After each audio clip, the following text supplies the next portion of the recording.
Heyo all. So I'm still having some trouble. I'm getting it resolved. It's getting a little more concerning for me as time goes on. But the process, let's see how it works. But one thing that I can do right now, as things are being looked at, is give you guys a little teaser, if you will. I don't want to mess around with it with music or anything, so you're just going to go ahead and get not the rough read, but basically just my reading voice. I hope that isn't too bad for you. But yes, I do hope that you enjoy this 10-minute clip of the upcoming episode. Please enjoy. Wat Tambor stood atop one of Skako Minor's towering technological spires, the winds of the roiling atmosphere howling past glass windows streaked with pale condensation. The spire's summit housed his personal chambers, a sleek durasteel enclosure lit by a dozen humming lights that bathed the polished floor in sterile blues and whites. Outside, lightning danced along the supercharged ion storms for which the world was famed, casting flickers of harsh brilliance across the chamber's interior. Every surface seemed to tremble under the relentless gusts, as though the entire structure might shake itself to pieces and topple. Yet the clamor of the storm went all but unnoticed by Tambor. He was completely consumed by his own frustration. The Techno-Union representative and separatist leader glided from one hollow projector to another, scanning line after line of damage reports that flickered in soft cyan.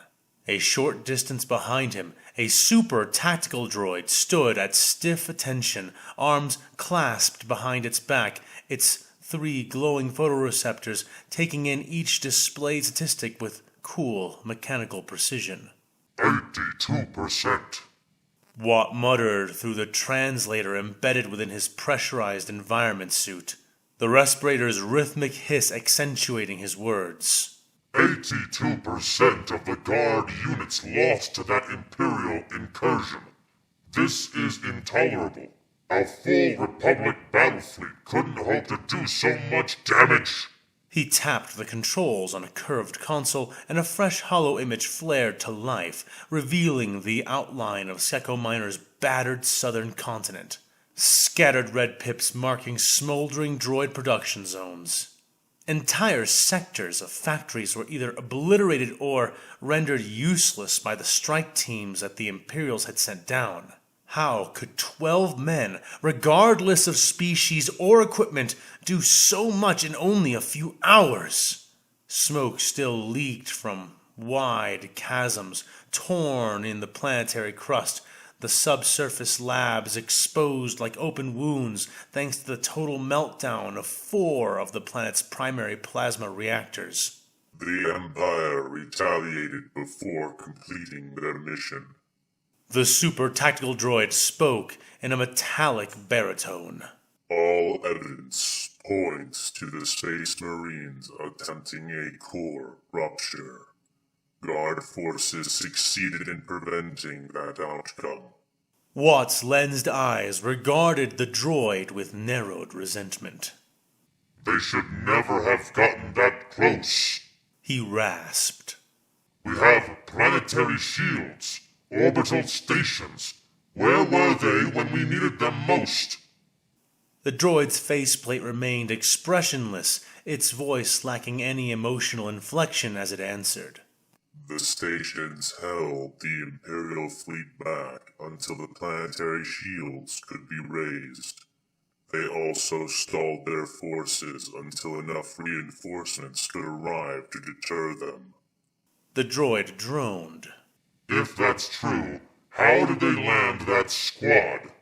Tambor railed, slamming his fist into the console before him and regretting it as he wiggled his stinging fingers. In response, the droid extended a hand toward a monitor which changed from displaying Tibanna gas losses to showing a distant orbital view of Skako Minor. An Imperial hammerhead ship blazing at ludicrous speeds, crossed by the view and discharged 2 shots from its weapon's batteries. The camera focused on the 2 speeding projectiles before they veered off the screen. The shields flickered to life across the entire planet shortly after. Initial projections assumed these to be mass driver weapons, fired ineffectively into the wilderness as they passed. 6 hours later, we were made aware of the infiltration. It is now this unit's conclusion that these were the insertion vehicles and not mass drivers. The super tactical droid reasoned stoically, but Tamber just shook his head. Troop carriers cannot be fired like weapons. Even droids would struggle to survive such an insertion method. He insisted. The tactical droid said nothing for some time before finally voicing, The Imperium's weaponry was unexpectedly powerful. Perhaps this applies to their troops as well. Watt snorted, a harsh, stuttering sound that rang oddly through the suit's filters. Unexpectedly powerful. That phrase rings through every message I've received from the rest of the Confederacy this week. He turned away, stepping past the console to a second station that displayed a rotating wireframe of the entire planet, ringed by faint blinking hazard markers. Over the distant hum of the wind, Watt could hear the drone of malfunctioning equipment, faulty turbolifts, the hiss of cooling systems overtaxed by the latest power fluctuations. He sighed, his voice a static-laced growl. We almost lost Stacko Minor, but the rest of the Confederacy fares worse. He lamented.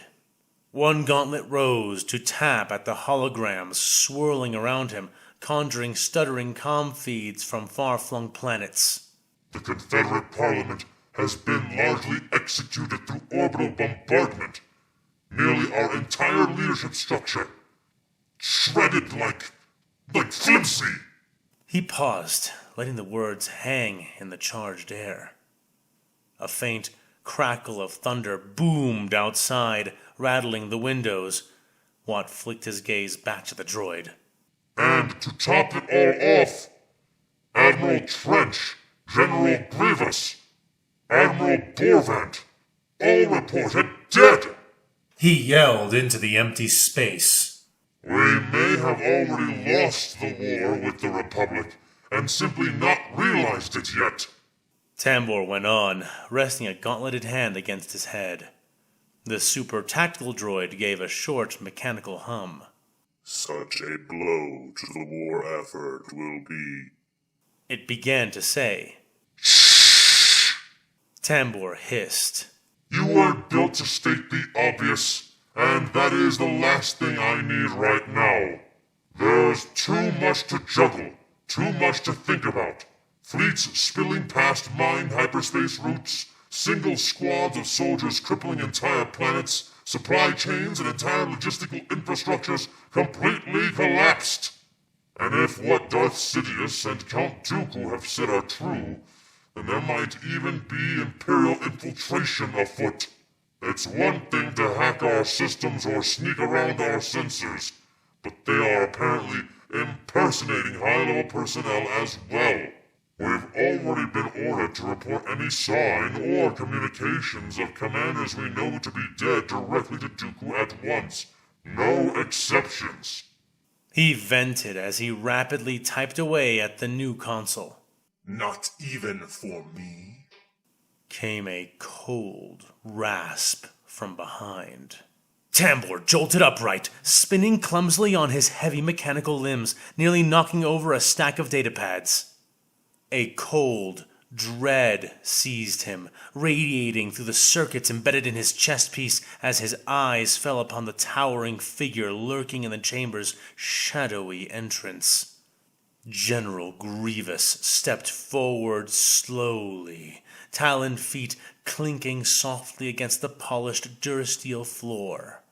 The cyborg general was hunched, his white armored plates dulled with scarring and blackened by soot. His cape, tattered and scorched at the hem, drifted silently behind him like a pale shadow. The general's predatory eyes glowed pale gold, pinning Tambor where he stood. General Grievous! Tambor stammered, his synthesizers crackling and needing hasty adjustment.